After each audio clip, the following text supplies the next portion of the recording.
Well, thank you so much, Amanda and Marie Doha. Warmest of welcomes to you, Secretary Blinken. And good morning, NATO Public Forum. You and I have an awesome responsibility here. You and I are sort of like the pace car for this two-day race of the public forum. I'm counting on you, Heather. Well, I'm counting on you, so I guess we have to say, let's start our NATO engines and let's get going. And we have a lot of news to talk about, a lot of the most pressing issues on the agenda. But I just want to take a moment. I want to take a moment and honor this historic moment. So I looked back at those transcripts from 1949, and I discovered what the 51st Secretary of State said at the signing, Secretary Dean Acheson.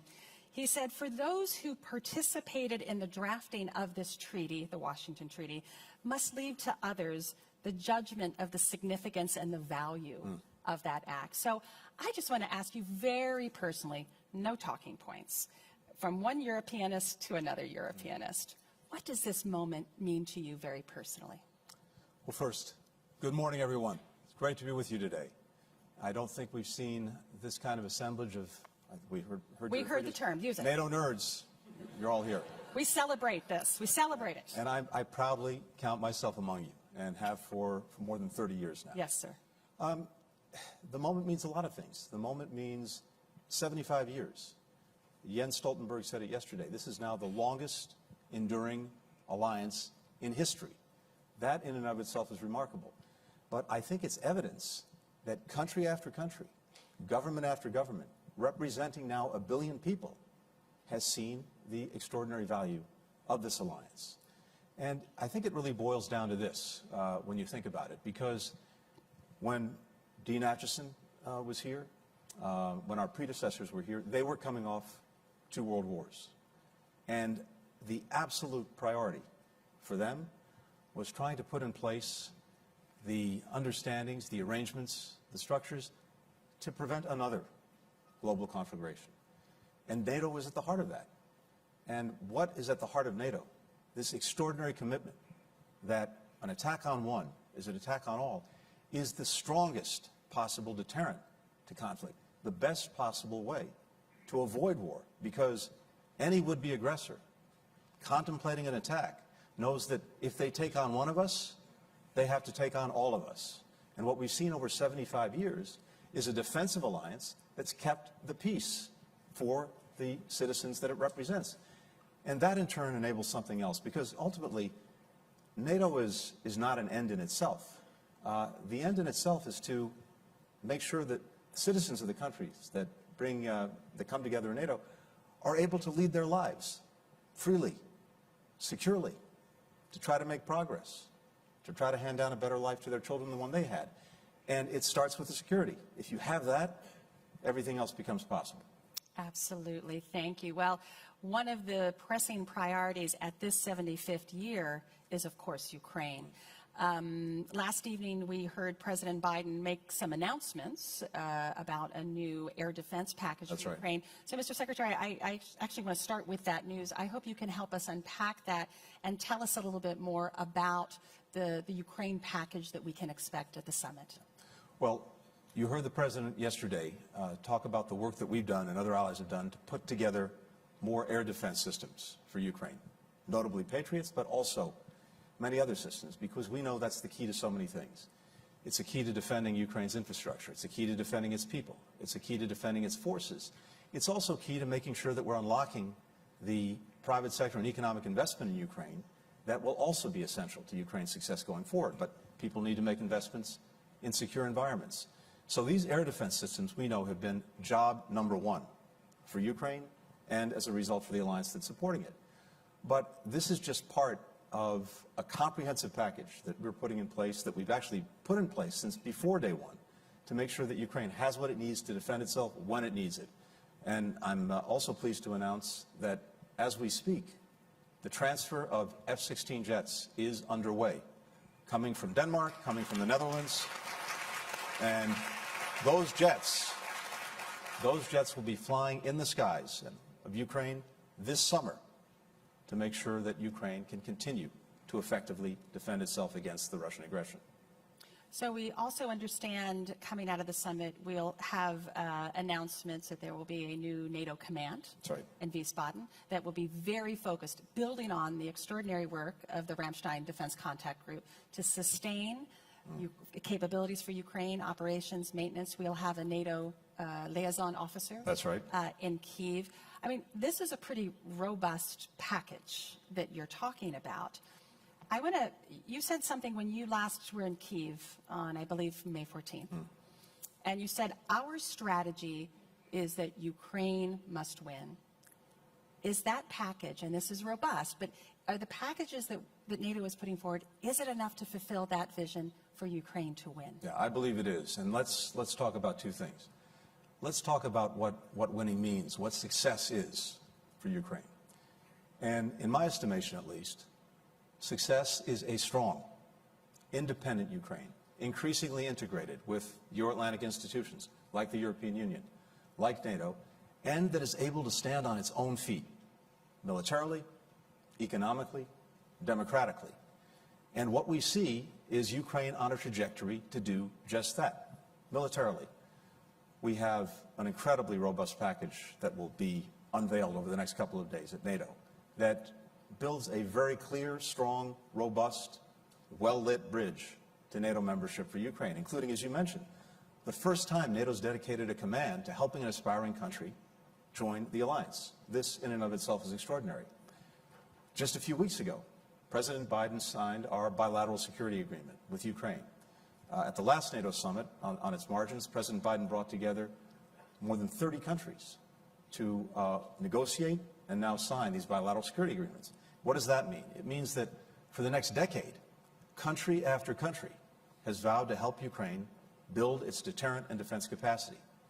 That sends the strongest possible message to Vladimir Putin that he can't outlast Ukraine, he can't outlast Ukraine's partners. So the military trajectory is clear. The economic trajectory is critical. Making sure that private sector investment is being driven into Ukraine. Our former Secretary of Commerce, Penny Pritzker, has been leading our efforts with so many other allies and partners. We just had a very strong reconstruction conference in Germany. But all of this is about making sure that investment is driven to Ukraine. I'm convinced that Ukraine has tremendous capacity, first, to develop a strong defense industrial base for itself and for other countries, but also because of the extraordinary innovation of Ukrainian entrepreneurs, the Ukrainian economy, to develop a strong, robust economy. Of course, the air defenses are critical to make sure, as I said before, that investments that are being made, physical investments that are being made, are protected. And then finally, democratic deepening. The fact that the EU opened its accession process with Ukraine, the fact that NATO also requires, as Ukraine moves irreversibly along the path to membership, that it continue reforms, that's the strongest guarantee that the reforms that the Ukrainian people so strongly support will continue and will deepen. And that results in a Ukraine that is strong, that is independent, and that is the best possible rebuke to Vladimir Putin.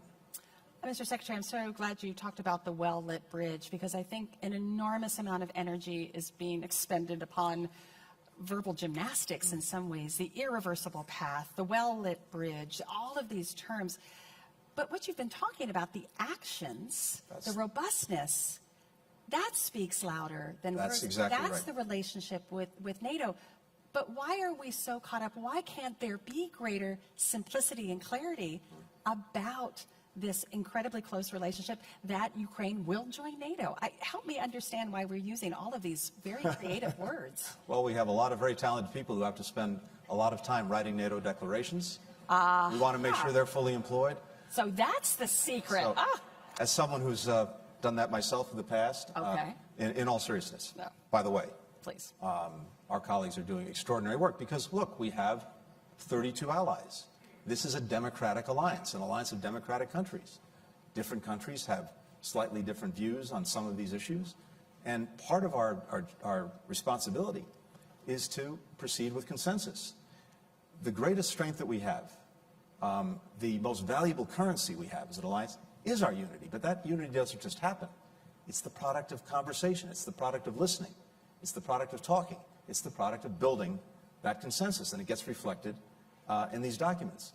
But Heather, you're exactly right. I think it's important to look at the words, but it's even more important to look at the actions. As I said a moment ago, the first time NATO's had a dedicated command to helping an aspiring country join the alliance. And that has very practical components to it that will, I think, speed Ukraine's accession to the alliance. And we talk about a bridge. It's nice to have an image, a metaphor. As my colleague Jim O'Brien likes to say, it's a bridge that's going to be strong, well lit, and with this command, I think it'll be a short bridge too.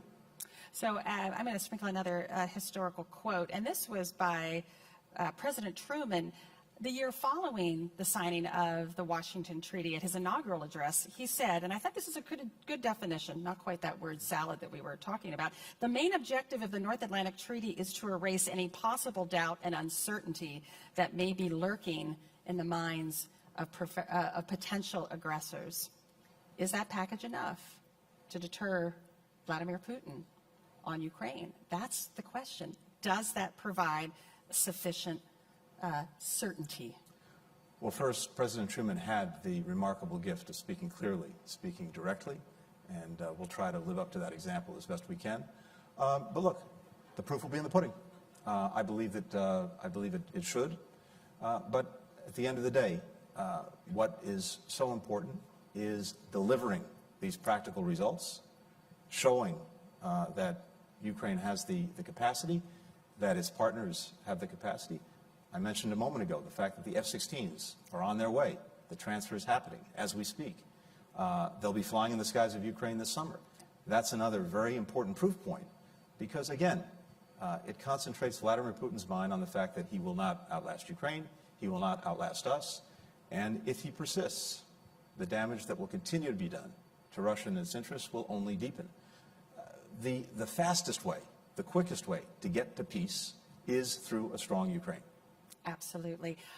To sort of twist President Truman's words a bit, I'm wondering if the aggressor is starting to put doubts in the mind of some NATO members. And what I'm speaking about is these brazen hybrid attacks. We've seen a series of them. In fact, quite extraordinarily, U.S. bases across Europe had to go on high alert this last week.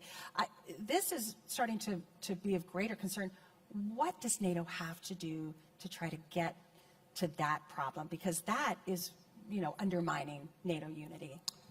It has to do, and it is doing, what it's always done, which is to adapt.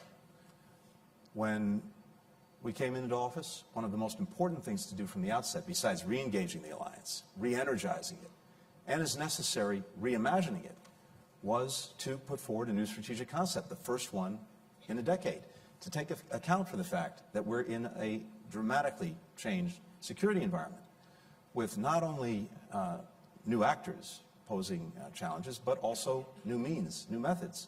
That strategic concept reflects the fact that we have these hybrid threats. Since we put out the strategic concept, we've been working to turn it into real plans, real programs that demonstrate that NATO is capable and effective in dealing with exactly these kind of challenges. That's going to be carried forward at this summit. More to be said about that in the next couple of days. But I can tell you from the meetings that we've had to prepare for this summit, every ally is acutely aware of this. Every ally is acutely focused on this. The fact that we've seen attacks in recent months, arson attacks, sabotage attacks, attempted assassinations, misinformation, disinformation, cyber threats. These are not one-offs. This is part of a deliberate strategy by Russia to try to undermine our security and undermine the cohesion of the alliance. It's not going to work because we see it and we're acting on it. I think we need to start acting on it. It's so concerning that these are increasing for sure. Let me turn a little bit to the broader elements of the summit and working with our Indo-Pacific partners. The largest land war in Europe since the Second World War is not simply a concern to the Euro-Atlantic community. We now, this week, have Chinese military exercising with the Belarusian military. We have reports of North Korean trainers coming into Russia. This is now a global alignment of our adversaries from Russia to China, Iran, and North Korea. Can NATO play that bridge between the Indo-Pacific and the Euro-Atlantic? This is the third summit where our 4 Indo-Pacific prime ministers are here. Their commitment is getting stronger. Can NATO play that role? Yes, and we are seeing it play exactly that role. You mentioned this is the third summit in a row that we've had Indo-Pacific partners here at NATO. Australia, New Zealand, Japan, Korea. And it's a reflection of the fact of exactly what you said, that these challenges are linked. that our theaters of work together are linked. And maybe this was crystallized by Ukraine when Prime Minister Kishida of Japan said that what's happening in Europe today could be happening in East Asia tomorrow.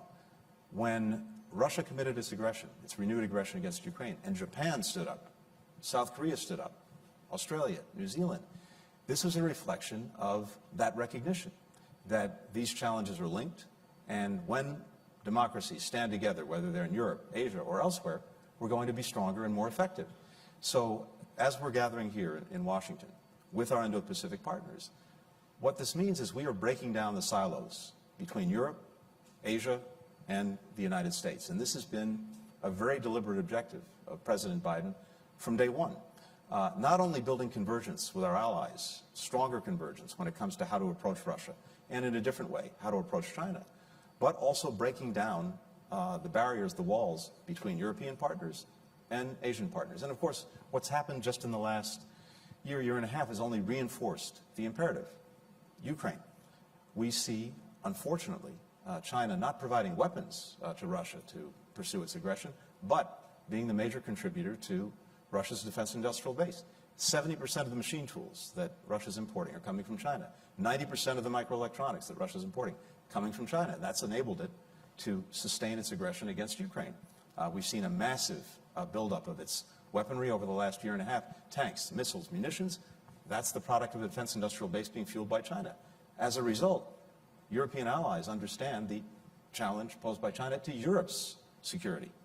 And of course, China can't have it both ways. It can't be all at once, or claim to be, for peace and want to have better relations with Europe, while at the same time fueling what is arguably the most significant threat to European security since the end of the Cold War. We see it in the relationship between Russia and North Korea. That's abundantly clear. And in all of these areas, as well as some of the hybrid threats that you alluded to before, the connections are clearer and clearer. The alliance is one place, and maybe I would argue a central place, where we can bring everyone together so that we're acting together. So, Mr. Secretary, you're talking about strengthening this global alliance, which the United States has built over the last 75 years. You have some very vocal American national security analysts saying there's one thing we have to focus on: China. Everything else is a waste. Let our allies deal with everything else. We have to focus on China. What is your answer to that criticism or critique of what you're trying to build here? Well, my answer is, first of all, of course, we are focusing on China, and we're doing it in two ways. One, we're making the investments in ourselves at home to make sure that we're approaching China from a position of domestic strength. When you look at everything that's happened over the last 3.5 years with the incredible investments in our own infrastructure, our roads, our bridges, our communications, through the Infrastructure Act. When you look at our commitment to make sure that we maintain our leadership, our world leadership on microelectronics and chips through the Chips and Science Act. When you look at the investments that have been made in climate technology, which is going to be a critical part of the 21st century economy, that puts the United States in a position of strength.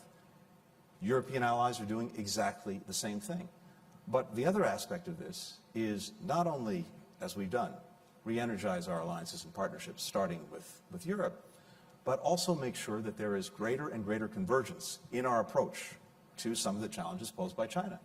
I think if you look at what NATO has said in the strategic concept, if you look at what key Europeans have said, what the European Union has said, it is abundantly clear that we have more convergence now when it comes to how to approach China than we've ever had.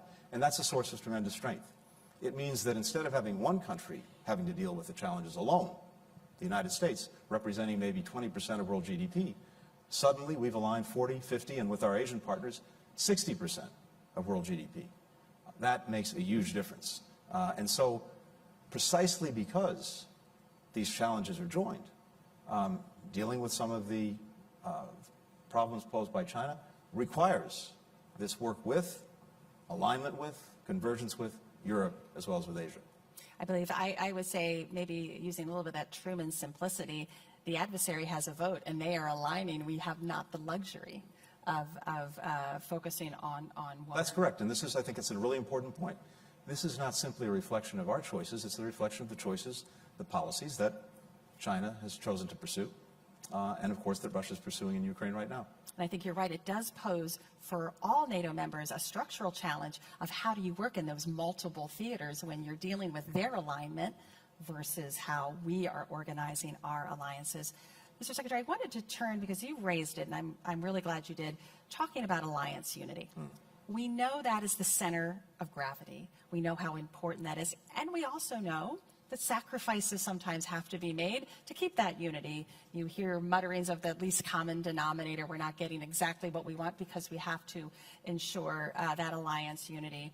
But I think over the last week, we're crossing a threshold where accepting unity, we're sacrificing or jeopardizing NATO security. You had one NATO member who has now visited Moscow and Beijing. He's talked about Beijing as being a strategic partner, has received by NATO and the EU an opt-out of support for Ukraine. You had another member this week suggest that they would like to be welcomed into a security organization that is also it participated with Russia and China.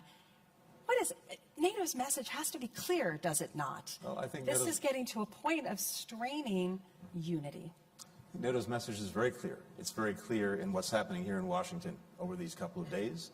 It's very clear in the entire trajectory of the alliance over the last 3.5 years. An alliance that's now 32 members strong, with Finland and Sweden, of course, joining. An alliance that is better budgeted and resourced than it's ever been. When we started out, 9 members of the alliance were meeting the 2% of GDP for defense threshold that was set at the Wales summit. We're now at 23 NATO allies. So NATO is speaking loudly and clearly with its actions. As I mentioned before, we have a strategic concept agreed among all the allies that very well reflects the challenges and threats that we face today and will be facing tomorrow. So I see NATO speaking not only with unity, but unity that's actually raising the floor on what NATO partners are contributing, raising the floor on an understanding of the threats that we face, raising the floor on our commitment to take action together to deal with those threats. So far from a race to the bottom just for the sake of consensus or unity, what I'm seeing is a race to the top by this alliance. Again, it's let's be very simple about it. NATO is stronger than it's ever been. It's bigger than it's ever been. It's more fit for purpose than it's ever been. I think, Mr. Secretary, it's not about necessarily the 2%, and I think we're going to be raising that bar, yes. Don't you think? It's going to be the new 2.5, maybe even the new 3% if we're heading into this this era of tremendous instability. No, but I'm saying even a NATO member can spend 2%, but still be working to undermine the security of the alliance itself. So it's not just 2%. How do we get back to, again, that core of the Washington Treaty, the preamble? We defend democracy. We defend a certain set of values. When allies don't profess necessarily to uphold those values, what's the answer? I mean, this is about us. It's not about the adversary. It's about who we are. Of course, allies, as we speak, for the last 2.5 years now, have been defending those values, defending our democracy that's at stake in Ukraine. They know that it's not only about Ukraine. It's not only about the Ukrainian people. It's actually about the values that unite us and the basic principles that all of us have agreed on together with so many other countries around the world that were designed to try to keep the peace and protect against aggression. And NATO countries are standing up day after day to defend those principles, to defend those values. Now, look, communicating with adversaries, with enemies, that's fine. Communications are important. You want to make sure that at least you're not misunderstanding each other. But of course, what's communicated is really important as well. I would hope that anyone, for example, going to Moscow now, makes very clear to Vladimir Putin that NATO's not going anywhere, Ukraine's not going anywhere, the European Union's not going anywhere, and that what we just saw the other day, a horrific attack on a children's hospital, is totally, totally, totally unacceptable, and Russia will continue to be ostracized as long as it engages in those kinds of actions. I would hope and expect that anyone going to Beijing makes clear what I said a moment ago, that continuing to fuel Russia's defense industrial base, continuing to allow the greatest threat to European security since the end of the Cold War to go forward, is something that is unacceptable to Europe. And that means unacceptable is a word.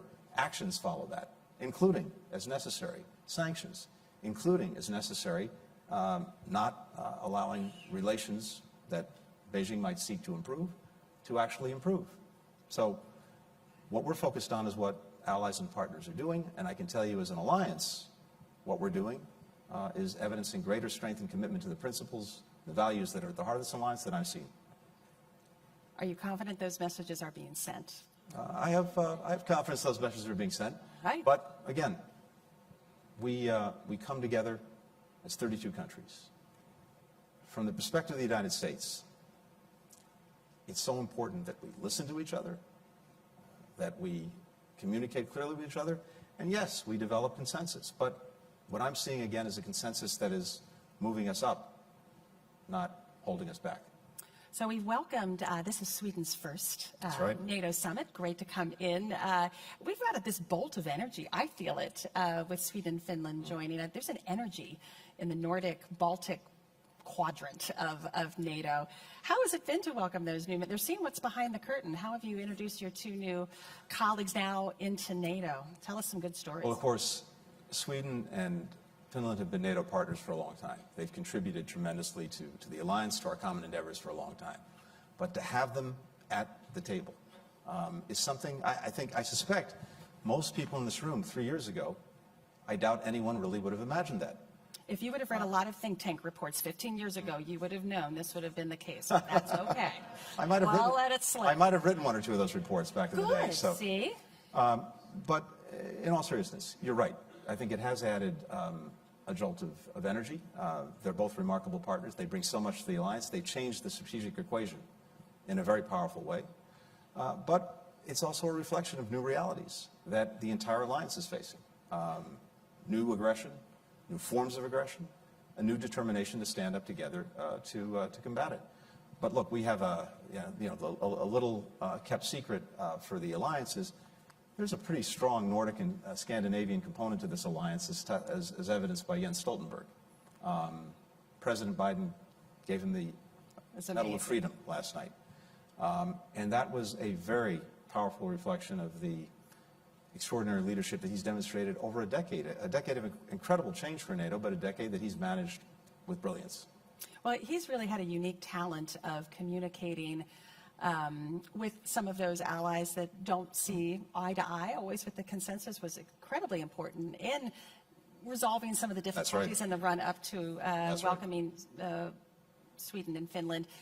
Any advice for his successor about how to manage the diplomacy of maintaining alliance unity? Well, I know Mark Rutte. I think many in this room do as well. I have tremendous confidence in his abilities to take the torch from Jens and to do what Jens did so brilliantly, which was actually to listen to all of our partners, to build that consensus, to demonstrate through our actions that unity really is our most valuable currency, and to build it every single day. But again, it doesn't just happen. It's the product of being engaged every single day, not pulling back, not isolating ourselves, actually leaning in, leaning forward. I know Mark is going to do that brilliantly, and I think the trajectory we're on with all of our member states is to continue to do exactly that.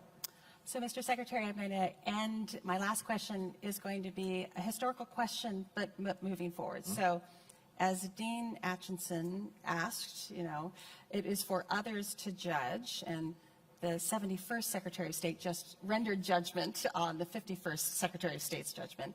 So let's look forward. When NATO celebrates its 150th anniversary, next 75 Look forward years. to seeing you all there, Yes, by the way. Exactly. We'll be in our wheelchairs, exactly.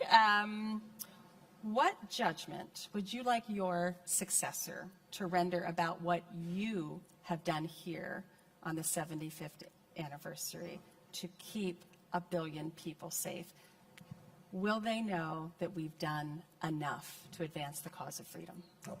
The proof will be in the tests that are in front of us and how we meet them. But I hope that when we look back on this period of time, one of the conclusions that people will reach is that the United States was leaning in. We re-engaged our alliance. We helped to re-energize our alliance. We helped to reimagine our alliance so that even as we celebrate 75 years of the most successful defensive alliance in history, we were resolutely focused on the future and doing everything that we could in our time to make sure that that success for 75 years would continue and that the alliance would be adapted, focused, fit for purpose for our time and for the years ahead. Because again, I come back to what I started with, Heather. This alliance is a reflection of a commitment that leaders in all of our countries make to the people we represent. A commitment that we do everything possible to keep them secure, to prevent wars, to deter conflict, so that they can move on with their lives in freedom, in security.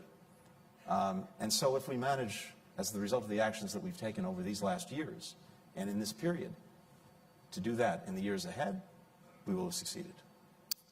We will know we will do enough if Ukraine wins. That's right. Thank you, Mr. Secretary. This has been a great kickoff. I hope we've started things off. We've revved up our engines. I know you've provided a lot of food for thought. Thank you so much. I know you have to get back to start your summit. But first, will everyone please join me in warm applause? Thank you. Secretary.